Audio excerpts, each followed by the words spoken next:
Hi everyone, this is Grandmaster Eugene Perelshteyn for chessopeningsexplained.com, and I am back from very strong open tournament, Reykjavik Open, where I played a pretty decent tournament with 7 points out of 10, and I want to share with you some of the very instructive games from this tournament. So today I want to show you a game that I played on the black side against a pretty strong master from Canada, Victor Plotkin, and he played the Alapin. So after the moves e4, c5, he played c3. Well, if you read my books, you obviously know what the right move here is, g6. We simply are not interested in mainline discussions after knight f6, which is reasonable move, or d5. Instead, we play this move g6 with the idea to try to hit the center at the right moment with d5. So after d4, takes, d5 is the key move. All right, so here the main line is e5, of course, and there are tons of videos I already made here. You guys should know the plan. The basic idea is to put the bishop on g7, and after knight f3 to play bishop g4 with pressure against the knight. Eventually you play knight c6 or knight d7, especially if he gives you this check. I like knight d7 personally.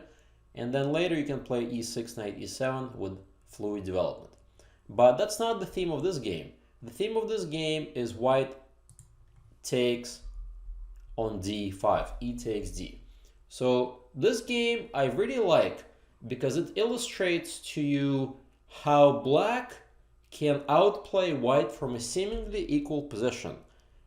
And after the moves knight f6, bishop b5 check, knight b d7, the problem here is that sooner or later this pawn is gonna fall. So my opponent decides to give it up after knight c3, bishop g7, knight f3, castles, d6. This is a typical way to give up that pawn, because if he is to castle, then I'm gonna simply play knight b6, pick up this pawn and have a beautiful outpost on d5 and simply play against the IQP. I should also mention that for a while, theoretically, this move, this early d6 was popular, and I actually gave a video here on chessopeningsexplained.com explaining to you guys that after taking queen e2 check, that was the point, queen e7, bishop f4, and it looks as though it's quite difficult for black to castle, we simply take on e2, bishop takes, and castles exclam. This is the key move, and there's only one grandmaster game in this line by Vitugov, a very strong Russian grandmaster, who actually played a great game, and I have annotated this game in the video on chessopeningsexplained.com. And after bishop takes d6, rook e8 exclam, making it very hard for white to develop. Knight b6 is next, with tons and tons of play. Again, I would refer you to the video on the website already. So my opponent plays, you can say, a little bit less ambitious move, knight f3, but still goes for this d6 plan. Well, black has to take the pawn, and now white castles. So let's talk a little bit about the position. Well, it looks as though it is somewhat symmetrical.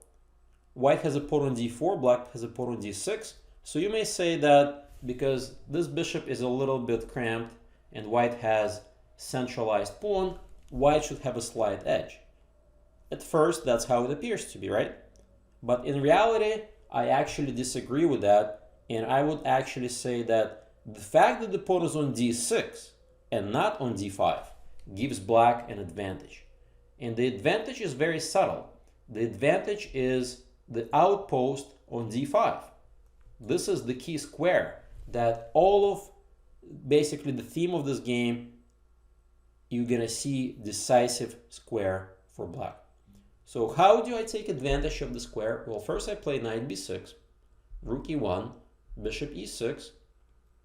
Notice that this square is firmly under control from the bishop and both knights. All right, what's next, you may wonder? Bishop g5, logical move. h6. Here he plays bishop d2. Looks a little bit odd. I expected the move bishop h4, but guess what? My plan does not change at all. I break the pin. First I play a6, kick the bishop back, let's say bishop f1, then I play queen d7, and my next move is gonna mount either the f knight or the b knight on d5, and black has the advantage because of the key central outpost. White doesn't have any counterplay whatsoever, and little by little black could create more and more pressure. So practically speaking, much easier to play black. In the game, my opponent decides to put the bishop on d2. I execute the same exact plan, a6, queen d7, and now he plays b3. Well, guess what? c4 is not really the square I was aiming for. Rook c8, rook c1, knight b d5, and I have a very nice advantage after knight takes, knight takes. And the key is once again this knight. The knight controls a lot of key squares, opens up my bishop, and white, most importantly, has absolutely no counterplay whatsoever. So you may wonder, okay, Eugene, you have a very nice position, but how are you actually going to win this game? White doesn't have any weaknesses.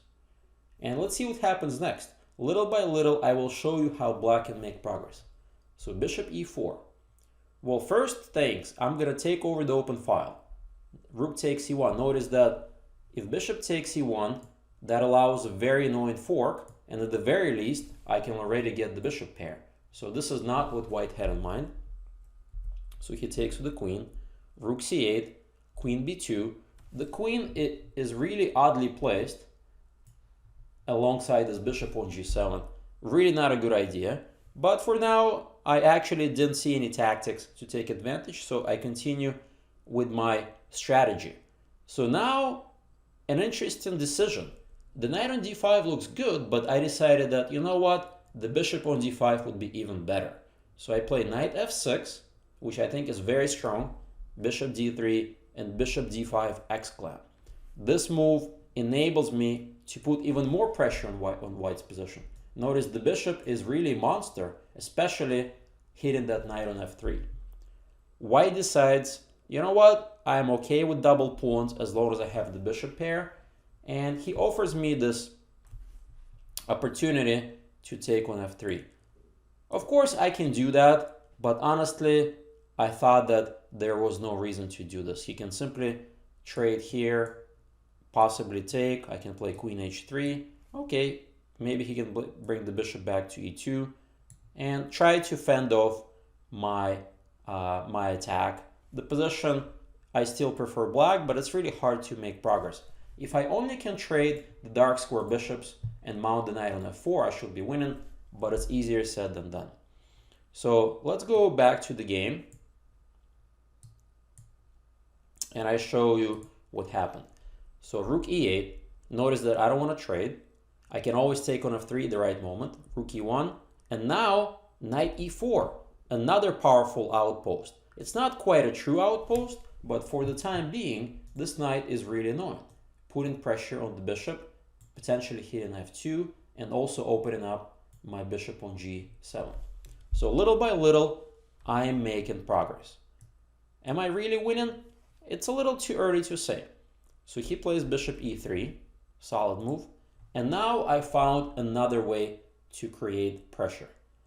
b5, giving me two options. One option is to put more pressure on the diagonal. And the second idea is to play b4 in the future and mount the knight on c3. And that is basically the decisive advantage. Once my knight gets on c3, together with the combination of all the other pieces, I will be much better. Another interesting idea here is this move knight c5, taking advantage of the pin. And again, I think only black can be better in these positions. But okay, b5 is logical. Rook d1. Notice that in the past 5 moves or so, white couldn't really do anything at all. So he's just kind of playing waiting strategy. Queen b7, bishop f1, b4.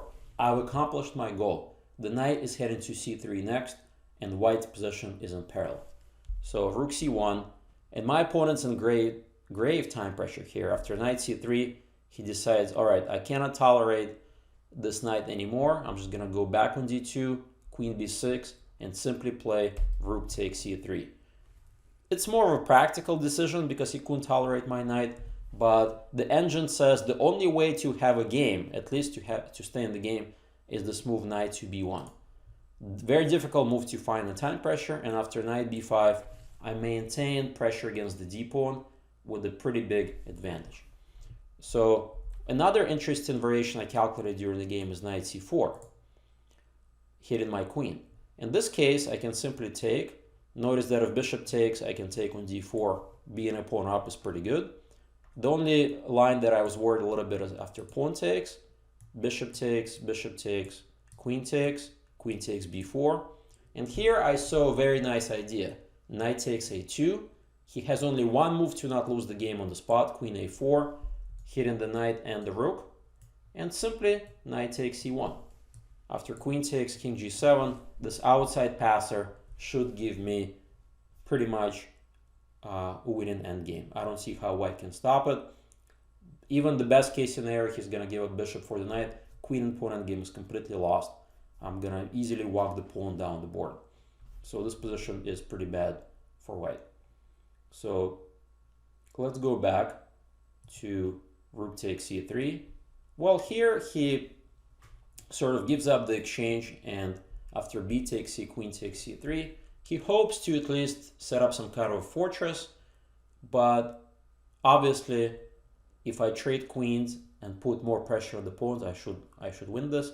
So a5 is a very simple idea to play queen b4, a4, queen b4 anyways, takes, knight c4, and now there's a very nice tactic that I saw. After bishop takes, d5 exclamation.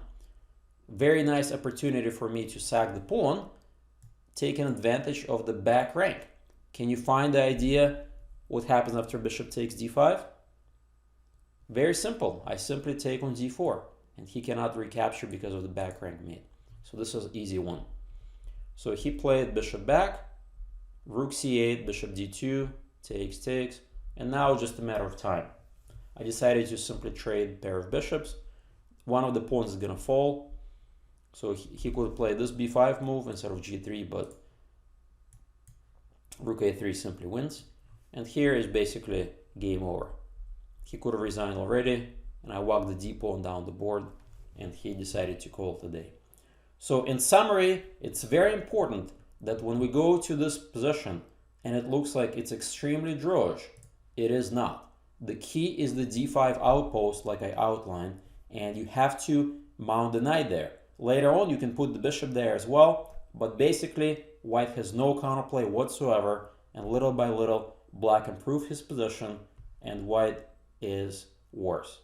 So I hope you get to use these ideas in your own games and win a few of them. Thank you very much. This was Grandmaster Eugene Perelshteyn for ChessOpeningsExplained.com.